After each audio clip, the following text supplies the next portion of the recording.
Yo, good writing versus bad writing part two. Here goes the kicker. Bad writing can still be fun, okay? Everything doesn't have to be serious. Everything doesn't have to make sense. It can just be fun. A lot of shit in Dragon Ball Z does not make sense, but it's fun. Why? Because we were young boys seeing people fight, aliens, blonde hair, superpowers, Kamehameha, all that kind of stuff. It's just fun. I watched Yu-Gi-Oh! 5Ds. That's the third what you call it uh, series or whatever. They're riding on fucking motorcycles, playing fucking cards. That shit is fucking retarded, but it's fun. It doesn't make any sense, but it's fun. There's no reason you should be on a bike trying to battle somebody with holographic monsters, but it's fun, you know? So, I want to bring this up because I love Dragon Ball Z. That's how all the fucking bad little hood kids reconnected or connected growing up. We all love Dragon Ball Z. So, Dragon Ball GT. Everybody hates Dragon Ball GT, including me. I hate it, but I love certain aspects of it. Akira Toriyama is a genius for this. Super Saiyan 4, that is the best transformation, I'd say, next to Super Saiyan, you know, because that moment when Goku first went Super Saiyan, nothing's gonna beat that moment because it was, you know, it was innovative at the time. You know, everybody transforms now, but back then that was a big deal. But Super Saiyan 4 is the best transformation next to Super Saiyan.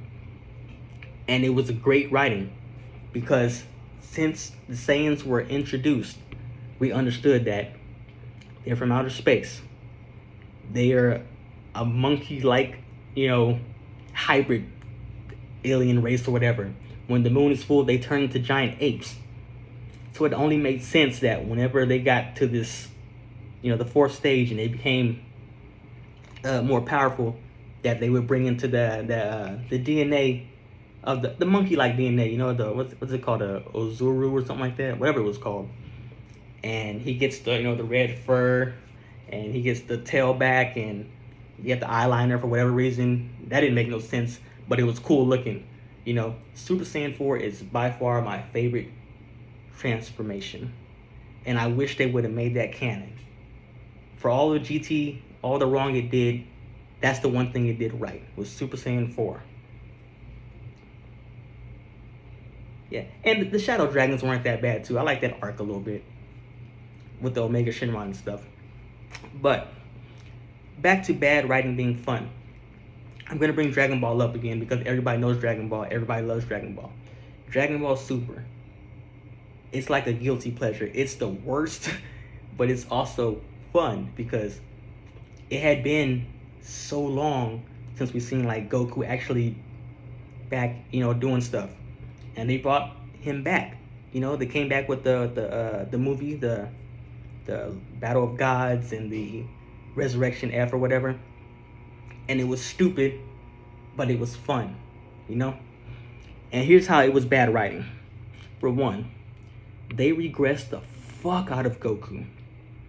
Goku's never been a genius, but he's never been a straight up just fucking idiot.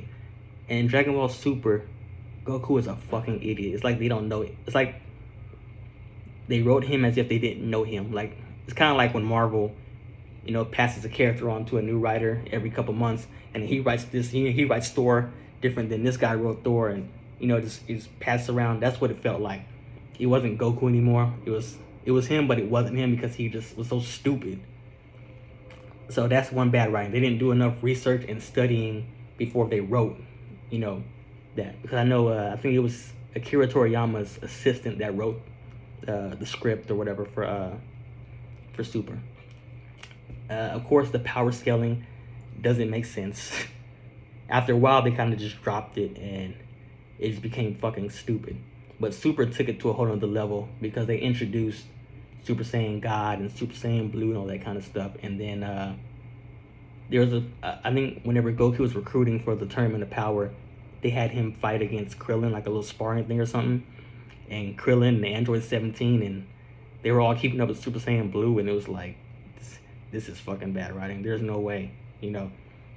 Even when they got to the Tournament of Power and Master Roshi and them were all there, it was like, this is fun, but it's also fucking stupid. These people are these Tien and Piccolo and Gohan, who hasn't trained in forever. They're just, it was fun to see, but it was stupid. It's like there's no way that they're gonna keep up with these other people. And they found creative ways to do it. You know, Master Roshi did this little evil demon wave thing to seal him into the pot or whatever. So they did a good job on that, but it was still bad writing seeing Krillin fight with Super Saiyan Blue, and he's like, yeah, I'm all right, I can keep up. Dumb. And the biggest reason that it was bad writing in Super, and I guess I'll just make this whole video about Super actually, it's a good example. There was no real sense of danger. Dragon Ball Z's danger kind of went out the window at one point, because they had this thing where if you died, you can be brought back with the Dragon Balls. And Dragon Balls couldn't revive you a second time, but then they introduced the Namekian Dragon Balls, so that was kind of like their little loophole. Okay, they used that shit up. Then they introduced the Super Dragon Balls, which is fucking retarded, but it was like, hey, whatever. They're advancing the plot, and you know, Dragon Ball is just fun. You know, it's not to be taken seriously. You can tell that when they met Zeno. Is it Zeno? The little fucking, it's like a Sonic the Hedgehog child, the big blue head, and he's like, oh, and he fucking destroys shit. At that point, it was like, yo, there's no more seriousness. There's no sense of danger. You know, they fucked up so many different things. They threw Trunks and Goten on the back burner.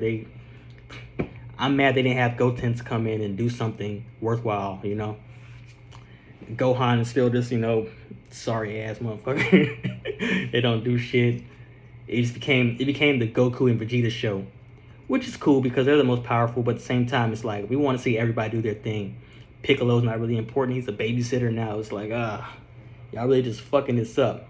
And then they fucking color swap Super Saiyan. You got red hair, you got blue hair, you got pink hair. It's ridiculous, but it's still fun, you know. I hated that Super Saiyan Rose shit, but I also like seeing Vegito brought back, and they did a lot of fan service in Super, which was cool. But at the same time, it's not the best style of writing, and they could have done things a lot different and a lot better than that. But yeah, that's part 2 on bad writing. One more part. I think we'll get into what? Let's see. Yeah, we'll do good writing next and see. We'll wrap that up with good writing. All right, till next time.